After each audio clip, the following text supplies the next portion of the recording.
Le capitaine Todd naviguait sur les eaux agitées au large de la côte somalienne, totalement inconscient du danger qui se rapprochait de son navire. La mer fut perturbée par le bruit distinct des crochets de grappins frappant le flanc du vaisseau. Des pirates, armés et prêts à piller, montèrent rapidement à bord.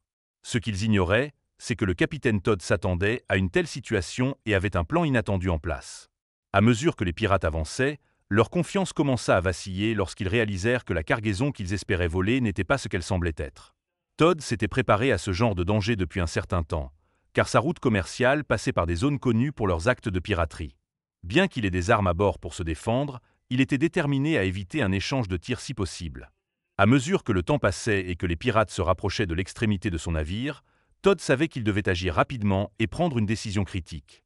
À ce moment-là, une vague de confiance le traversa. Sans perdre de temps, il saisit le microphone du navire et diffusa un message sur l'interphone, ordonnant à son équipage de se rassembler dans la cafétéria en dessous du pont. Il les informa également de la menace pirate imminente. Puis, dans un geste audacieux, il arrêta les moteurs du navire, le mettant à l'arrêt. Le navire était maintenant à la merci de l'océan, exactement comme Todd l'avait prévu. Pendant que l'équipage suivait les ordres de Todd et se dirigeait vers la cafétéria, les pirates pénétraient à bord du navire porte-conteneurs.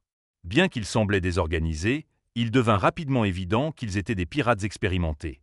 Leur infiltration réussie du navire sans être détectés suggérait qu'ils avaient déjà mené des opérations similaires par le passé. Les pirates, sous la direction d'un homme qui se faisait appeler le capitaine Jack, élaborèrent rapidement une stratégie pour saisir les objets les plus précieux qu'ils pourraient trouver. Des petites choses, faciles à transporter et à vendre à prix élevés. Ils se divisèrent en petits groupes, avec des paires et des trios répartis à travers le navire pour chercher des membres de l'équipage. Cependant, les pirates ignoraient que le capitaine Todd surveillait chacun de leurs mouvements depuis leur arrivée à bord. Ils savaient qu'ils devaient d'abord s'occuper des deux pirates qui s'étaient séparés des autres avant de se concentrer sur le trio restant. Mais avant de pouvoir passer à l'action, ils devaient s'assurer que tout était en place. Todd avait déjà radioé 2 de ses seconds pour leur ordonner de verrouiller tous les autres membres de l'équipage dans la cafétéria avant de rejoindre la salle de contrôle. Les pirates, toujours ignorants de ce qui se passait en coulisses, allaient bientôt être pris de court par la stratégie de Todd. Les deux pirates, tout en patrouillant sur le pont du navire, devenaient de plus en plus incertains à mesure qu'ils poursuivaient leur mission. Ils étaient relativement nouveaux dans le métier de pirate et n'avaient jamais été sur un navire de cette taille auparavant. Pendant ce temps, dans la salle de contrôle du navire, Todd et son vétéran de second, Harris, élaboraient rapidement leur plan. Leurs yeux scrutaient le plan du navire étendu sur la table, tandis qu'ils discutaient de leur stratégie à voix basse. Todd et Harris décidèrent d'exploiter la disposition complexe du navire pour leur avantage, en mettant en place un piège dans la cale. Ils savaient qu'un léger bruit de cliquetis, amplifié juste comme il faut, pourrait attirer les pirates imprudents dans la bonne direction. Les deux pirates nerveux, Ahmed et Yuzu, leurs AK-47 serrés fermement, s'avancèrent prudemment vers le bruit du cliquetis. Ils croyaient à tort que le bruit provenait de membres d'équipage cachés, mais lorsqu'ils arrivèrent à la source du bruit, ils furent stupéfaits de découvrir des smartphones tout neufs. Le contraste entre ces appareils et les armes anciennes et rustiques qu'ils tenaient dans leurs mains était frappant, et la vue de ces gadgets éveilla instantanément leur cupidité. Pendant un moment, ils furent tellement captivés par l'opportunité de faire fortune qu'ils oublièrent leur mission initiale. Ignorant ce qui se passait autour d'eux, Todd et son équipe les observaient attentivement depuis une petite fente, les cœurs battant fort en suivant les mouvements des pirates. L'attrait des smartphones s'avéra trop fort pour Ahmed et Yuzu, qui, accablés par la cupidité et la promesse de richesse, commencèrent à remplir leurs poches avec autant de dispositifs qu'ils pouvaient. Complètement absorbés dans leur pillage, ils ne remarquèrent pas le bruit discret d'une porte se fermant derrière eux. Le bruit passa inaperçu tandis qu'ils continuaient leur tâche. Todd et son équipe, désormais prêts à exécuter leur plan, donnèrent le signal pour activer le piège. En un instant, les portes des caisses se fermèrent violemment, le bruit des verrous résonnant dans la cale. Les deux pirates étaient maintenant prisonniers dans une cage qu'ils avaient eux-mêmes créée, leur cupidité les ayant aveuglés à leur propre situation. Cette victoire était un premier pas important dans le plan de Todd. Il rassembla rapidement son équipe dans la salle de la cafétéria, avec urgence dans la voix, alors qu'il expliquait la prochaine phase de leur stratégie. Sans perdre de temps, Todd se dirigea de nouveau vers la salle de contrôle, où il s'assura que tous les dispositifs de communication dans les caisses étaient bien brouillés. Son objectif était clair, s'assurer qu'aucune information sur leur succès n'atteigne le capitaine Jack, le laissant dans l'ignorance et de plus en plus isolé de la situation qui se déroulait. Les yeux fixés sur les moniteurs de surveillance du navire, Todd observait le capitaine Jack et son équipage restant comme un faucon traquant sa proie. La tension dans la salle de contrôle était palpable. Rassemblant une nouvelle fois son équipage, le ton de Todd était ferme mais calme. Restez à l'abri. Restez en sécurité. Nous ne sommes pas sortis d'affaire. Chaque membre de l'équipage hocha la tête en signe d'accord solennel avant de disparaître dans leur cachette, prêts pour la prochaine phase de l'opération. Dans le silence de la salle de contrôle, les yeux de Todd ne quittaient pas l'écran alors qu'il scrutait les images changeantes du navire. Il saisit le combiné radio, ses doigts assurés, et contacta la garde côtière. Sa voix était basse, mais chaque mot était réfléchi, le capitaine chevronné en lui prenant le commandement.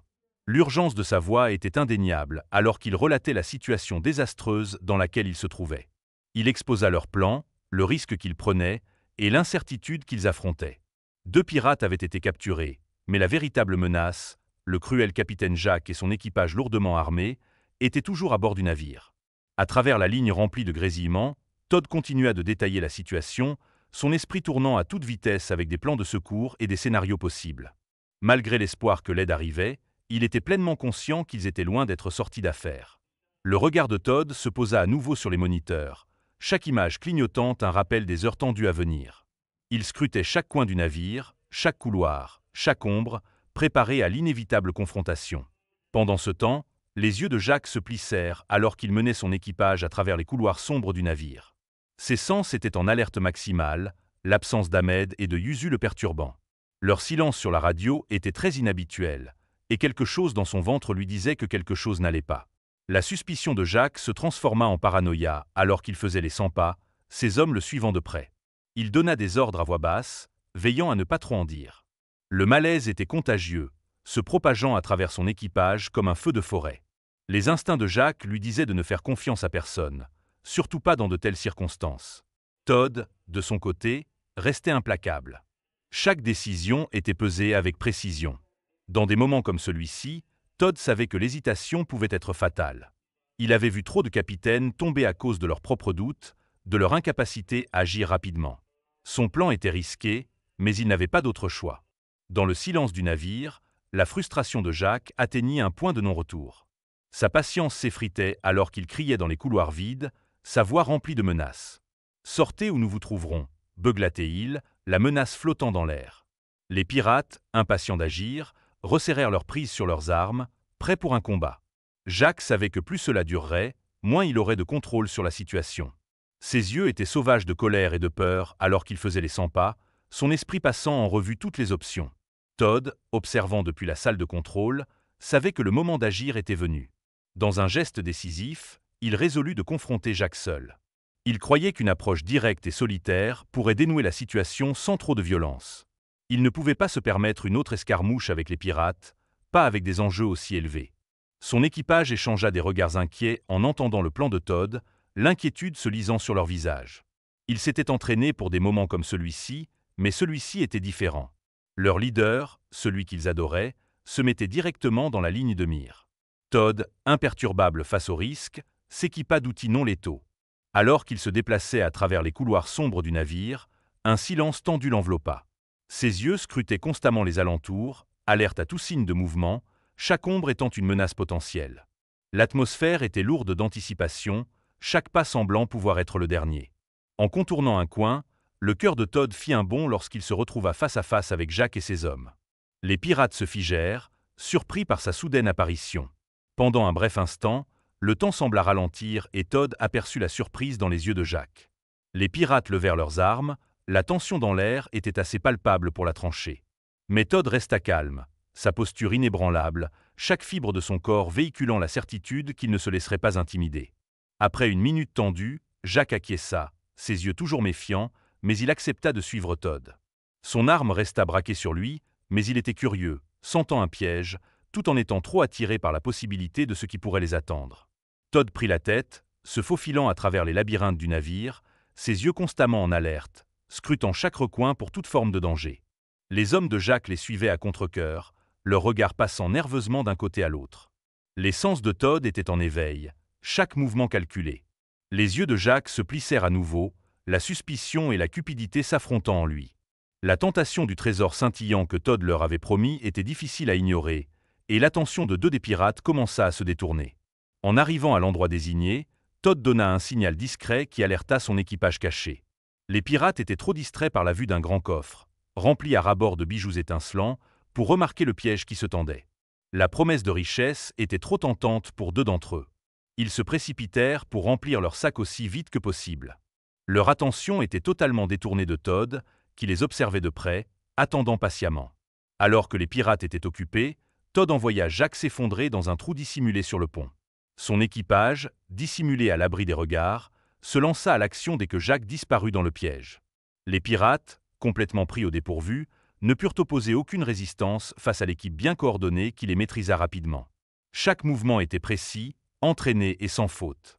L'équipage travailla ensemble harmonieusement, une véritable démonstration de leur formation et de leur unité. En quelques instants, le dernier pirate était sous contrôle, son bras fermement retenu dans son dos.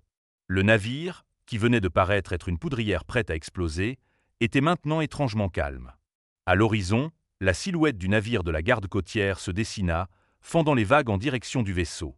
La vue du navire approchant apporta un sentiment de soulagement collectif à Todd et à son équipage.